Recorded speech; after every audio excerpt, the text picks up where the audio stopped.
হাসিনা ক্ষমতায় থাকতে কত দেশ বিরোধী কাজ করেছে, কত দেশ বিরোধী চুক্তি করেছে।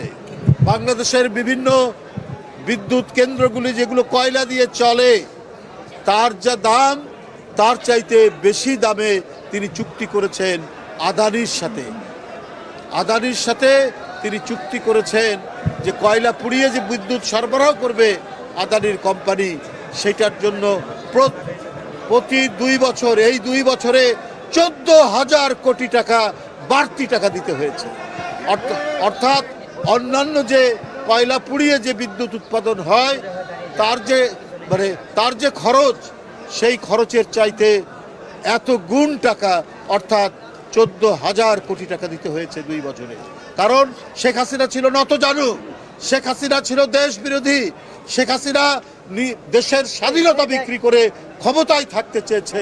তাই জনগণের টাকাকে সে মনে করত নিজের টাকা, আর সেই বেশি টাকা দিয়ে সে বিদ্যুৎ নিয়েছে। বন্ধুরা আমার, তাই আমি আপনাদের সামনে বলবো যে এই রকম ফ্যাসিবাদের আর যাতে উত্থান না হয়। কিন্তু গণতন্ত্রকে মজবুত আর শক্তিশালী করতে হলে আজকে যে আমরা অরাজকতার আলামত যেগুলো দেখছি, সেগুলোরও অবসান করতে হবে।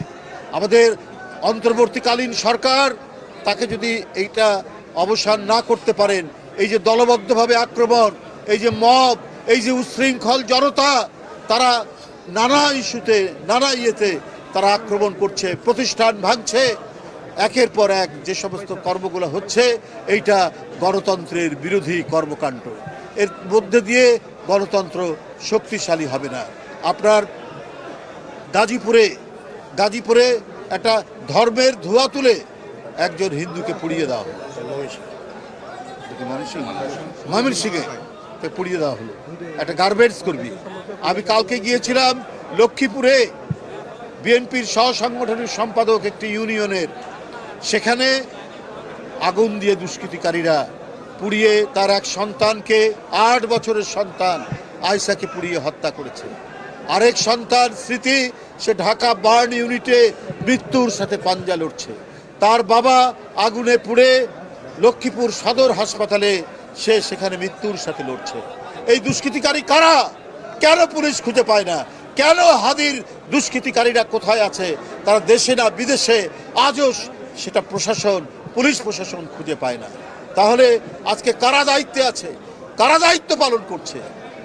এই দেশকে শান্তিময়, এই দেশকে দুষ্কৃতিকারী মুক্ত, এই দেশকে গণতন্ত্রের উপযোগী করার জন্য দুষ্টের দমন, শিষ্টের পালন সরকার যদি করতে না পারে, তাহলে আমাদের গণতন্ত্রের জন্য এত রক্ত, এত শহীদ, আবু সাইদের রক্ত, মুগ্ধের রক্ত, আহনাফের রক্ত, ওয়াসিম আকরামের রক্ত সম্পূর্ণটাই বিধা যাবে।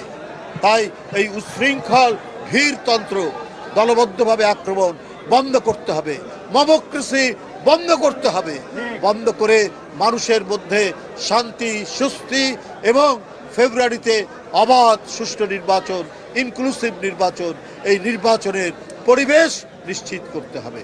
বন্ধুরা, জনগণ, ভোটাররা অপেক্ষা করে আছে।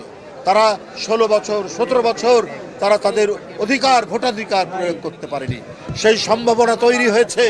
সেই সম্ভাবনাকে যাতে কোনো দুষ্ট চক্র, কোনো দুষ্কৃতিকারী, তার দুর্বৃত্ত এটা যেন নষ্ট করতে না পারে, সেটা তো অন্তর্বর্তীকালীন সরকারের দেখার দায়িত্ব। যাই হোক, আমরা আজকে শুভকামনা জানাই, আমরা শুভেচ্ছা জানাই নবগঠিত জাতীয়তাবাদী মুক্তিযোদ্ধা প্রজন্মের সংগঠন ইঞ্জিনিয়ার ইশরাকের নেতৃত্বে।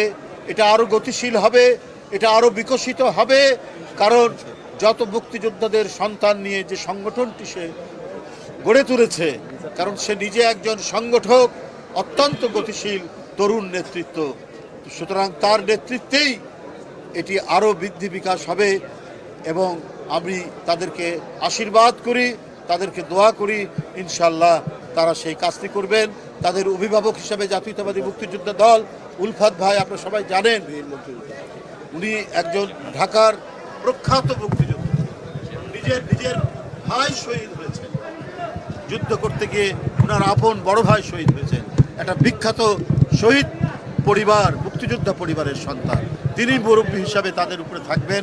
অতএব এটি অত্যন্ত আমি মনে করি একটি সুন্দর সংগঠন, একটি শক্তিশালী সংগঠন হবে সব মুক্তিযোদ্ধাদের সন্তান নিয়ে। আপনাদেরকে আমি ধন্যবাদ জানিয়ে আপনাদেরকে আমি এই দলের ভারপ্রাপ্ত চেয়ারম্যান তার পরামর্শেই এইটি হয়েছে।